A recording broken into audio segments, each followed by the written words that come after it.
ইরানের বিদ্যুৎ গ্রিডে হামলার পরিকল্পনা আবারও স্থগিত করেছেন মার্কিন প্রেসিডেন্ট ডোনাল্ড ট্রাম্প। নতুন করে নির্ধারিত সময়সীমা অনুযায়ী এই হামলার সম্ভাব্য সময়সীমা 10 দিনের জন্য স্থগিত করে আগামী 6 এপ্রিল পর্যন্ত করা হয়েছে। তার নিজস্ব সামাজিক মাধ্যম ট্রুথ সোশ্যালে দেয়া এক পোস্টে ট্রাম্প এই তথ্য নিশ্চিত করেন।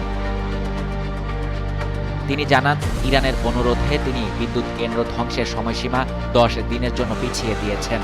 ট্রাম্পের দাবি, আলোচনা খুব ভালোভাবে এগুচ্ছে, যদিও এ ধরনের আলোচনার কথা অস্বীকার করেছে ইরান। এই ঘোষণাটি এমন সময় এলো যখন যুক্তরাষ্ট্র হরমুজ প্রণালী পুনরায় খুলে দেওয়ার জন্য ইরানের উপর চাপ বাড়াচ্ছে। বিশ্বের তেল সরবরাহের একটি বড় অংশ এই প্রণালী দিয়ে পরিবাহিত হয়, যা বর্তমানে কার্যত অচল হয়ে পড়েছে। এর আগে ট্রাম্প হুঁশিয়ারি দিয়েছিলেন 48 ঘন্টার মধ্যে প্রণালী খুলে না দিলে তিনি ইরানের বিদ্যুৎ গ্রিডে হামলা চালাবেন। পরে ফলপ্রসূ আলোচনার কথা বলে তিনি প্রথমে 5 দিনের জন্য সময় বাড়ান, আর এবার সেটি দ্বিতীয়বারের মতো আরও বাড়ানো হলো। তবে এই পরিকল্পনা নিয়ে আন্তর্জাতিক মহলে বিতর্ক তৈরি হয়েছে। মানবাধিকার সংস্থা অ্যামনেস্টি ইন্টারন্যাশনাল ট্রাম্পের এই পদক্ষেপকে যুদ্ধাপরাধ সংগঠনের হুমকি হিসেবে উল্লেখ করেছে।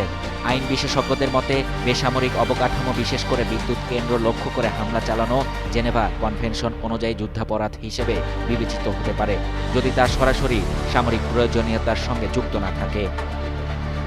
শাহরিয়ার শাফাত, বাংলা নিউজ 24।